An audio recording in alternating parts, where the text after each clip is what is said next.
The Prentice Allsup Heating and Air Coaches Corner, fueled by Donut Country and McDonald's Murfreesboro on FM 101.9 and AM 1450 Murfreesboro, FM 100.5 Smyrna, and streaming at WGNSSports.com.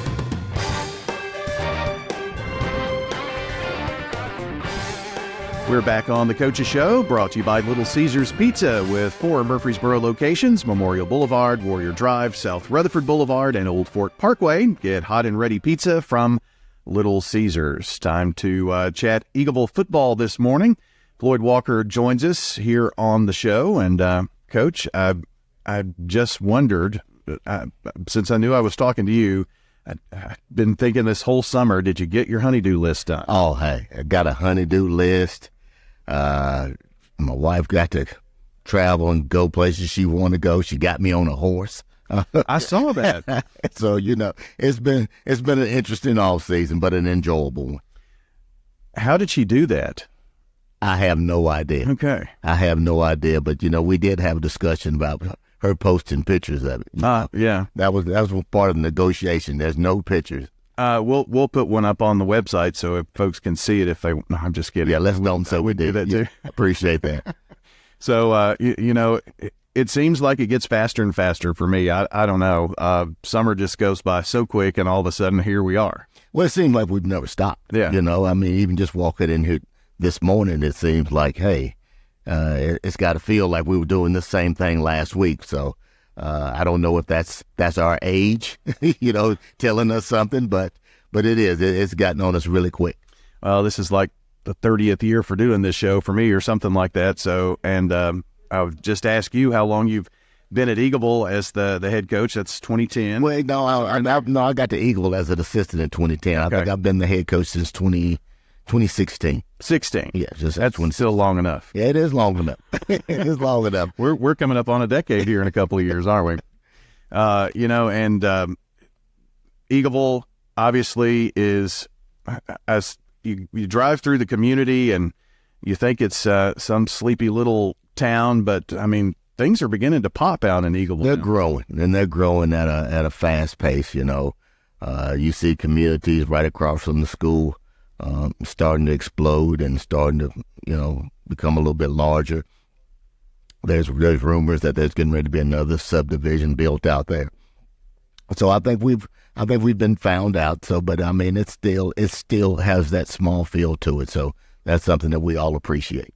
I would assume that with all that's being developed and coming out there, that enrollment continues to go up some. Yeah, I think it does. I'm not sure we'll turn our numbers into TSSAA this year because it's the year for reclassification, and we'll do that sometime, I think, in August, sometime in September. So, and I'll get a final number about how many high school kids we have in the building now. But it's probably grown up a little bit since Rockville opened up and took some kids away from it. I'm hovering around that single A, double A. Right. It's always kind of been where Eagleville has been. So I guess we'll see. Oh yeah, we'll see. And whatever happens, it's going to happen. But it's one of those deals that we're fortunate enough to where we have several schools, whether it's 1A or whether it's 2A, that's still kind of close to us, and we can still kind of keep some of the rivalries intact that we've had for years. Yeah. When you do that reclassification, also you don't know what the bottom number is going to be because everybody turns them in. Right. And you've got to get that range. And right. Where is that cutoff? That cutoff moves. Yeah, and it's the one deal if you're in 1A football or 1A basketball, it's like where does 2A begin? Mm-hmm. And where 2A begins, everybody else falls underneath that. So that's all what you're really looking for. Yeah.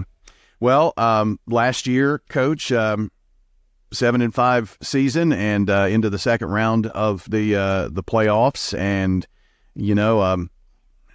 just kind of maybe a brief word about last year and how that's kind of every year is a building block to the next. It is. I mean, we went into last season. We had high expectations.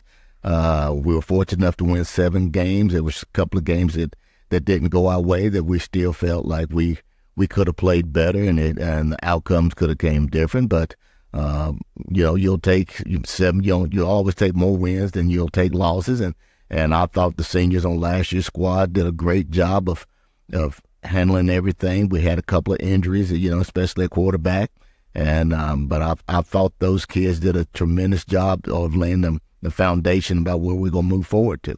You know, you went through a gauntlet early, and by mid-season, 3-2, and you won 3 games in a row before getting to the second round of the playoffs and falling to Moore County. So, but you really had to do some things at the end of the year to even talk about playoffs. Yeah, we did. We knew going toward the end of the year we backed ourselves in a corner and that we had to really close out the season strong, and our kids did that. They fought for one another, and that's what you love seeing about the Eagleville kids. Is when they get backed in the corner, they will rally around one another, and they'll try to make sure that they achieve their goals.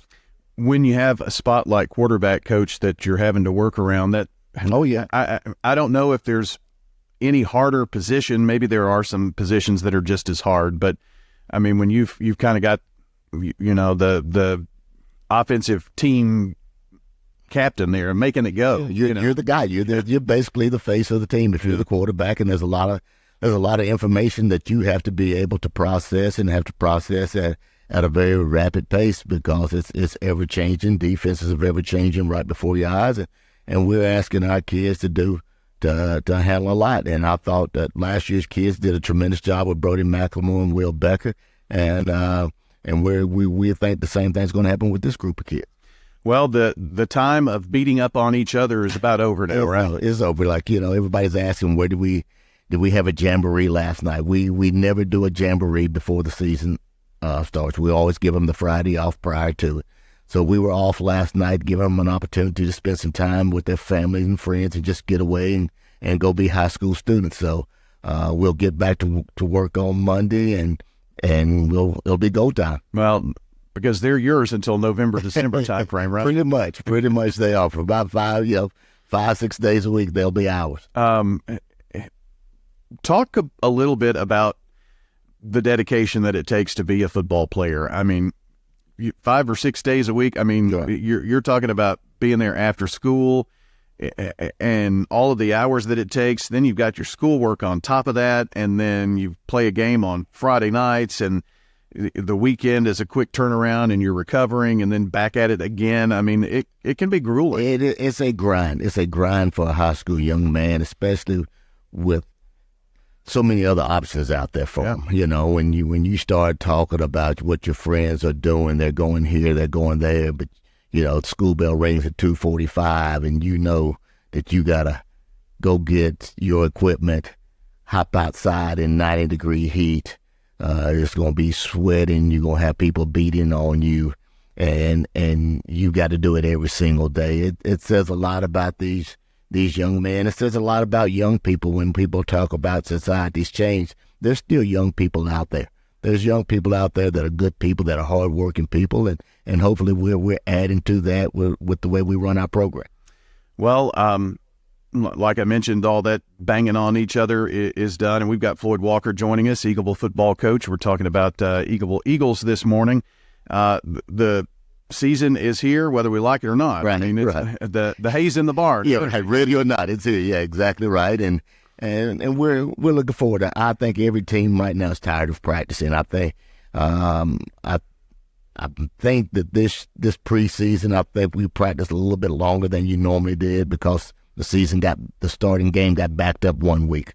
So whether we had 7 or 8 weeks to prepare for it, but it's time to go play and see exactly what you've gotten and what you need to correct and see how better you can become. Yeah, my phone all last week was telling me, that this is the week, and it wasn't. Right. It's just the way the dates on the calendar fell. Yeah, exactly. Why? And I don't know. I don't know if it's leap year, whatever it may be, but it was just kind of strange having this amount of time, and it's one of those deals where you had to be cautious to make sure you weren't trying to do too much, and you'll never know whether you did too much or too little until you go play. So we're excited about the opportunity that's going to come this Thursday night. Well, you want to have as many kids available as you got, and as healthy as you are going into that first game, and I assume that you are. Yeah, we're pretty healthy right now. I mean, we may have a couple of nicks and bruises, and maybe a couple of little sprained ankles, but overall we're fairly healthy right now. Well, you mentioned Thursday night. That's your first game, Providence Christian, and I know last year was kind of their dip of the toe into it and building a program out there. And so What do you know about PCA? I know they're going to be fundamentally sound. They're going to play extremely hard. They're going to be physical. Coach Ferguson does a super job with that program. I know that quarterback's going to be a good player in Tate Marks. Tate was a starter for them last year. Tate played for Eagleville as a freshman because he was enrolled at Central Magnet, so we have a history with him, and plus I have a big history with his dad, Clint, who played quarterback in middle when I was over there. So it's going to be a challenge. We're opening up. We're playing at MTSU, which is be something pretty cool for our kids to have an opportunity to play in a college stadium and have a kind of a college vibe to it. So I'm excited for our kids to have that opportunity to experience that. Yeah, it's going to seem much bigger, but what's between the hashes is the same. Right. Hey, that's what happens. And normally what happens, you know, Coach Dollar used to tell us a long time ago, if you were a player, you play in the middle of second and broad, you know. So it don't really matter. But, you know, we're excited about it, and we're looking for the opportunity and the challenge. I guess strolling those sidelines again would be cool, too. It's going to be kind of different. Yeah. You know, I hadn't been over there in quite some time. It's going to be I think this may be this will be the first time I've ever been on the visitor side, so it'll be kind of strange for me, but it'll be enjoyable for our kids. Yeah, an easy road trip, and the reason I mentioned that, home fans will not get a chance to see the Eagles at home until the Moore County game on September 6th, but some pretty easy travel games here. It is. We cut it. Last year was it was just some I don't even have the word for it to tell you how far we traveled last year. But it's a little bit easier for us. It's especially easy for our student body. I mean, you can come to Murfreesboro, you can get something to eat. Then next week we go to Unionville right down the road to play community. So it's a little bit more or less challenging for our fans, which we're thankful for. Yeah, I would think that Wayne County, Collinwood, Loretto, those were some pretty far trips, and they just come here. Yeah, and then you had to go on the road to West Tennessee for the playoff game. So we had about 4 trips that were basically around 2 hours apiece. So we're thankful for this schedule. Oh, I can imagine. Coach, as always, good to talk with you. We for us, this is the coaches show where the coaches are as relaxed as they're going to be all season. Oh, yeah. You know, so right before the season starts. But I know the wheels are already turning, things to do, and I appreciate you coming in, and going to look forward to talking about the Eagles this year, and we hope you have a successful season, Coach, and keep everybody healthy. Well, we thank you, and we appreciate everything that y'all do for high school sports, and especially for Eagleville and our students. Well, that is Floyd Walker joining us, the head coach of Eagleville, joining us on the Coaches Show, brought to you by Rayburn Insurance Agency agent Rick Hall in Smyrna, an independent agency offering auto, home, business, and life insurance since 1973. Find out more at rayburn.net. Hello, this is Coy Young at Las Casas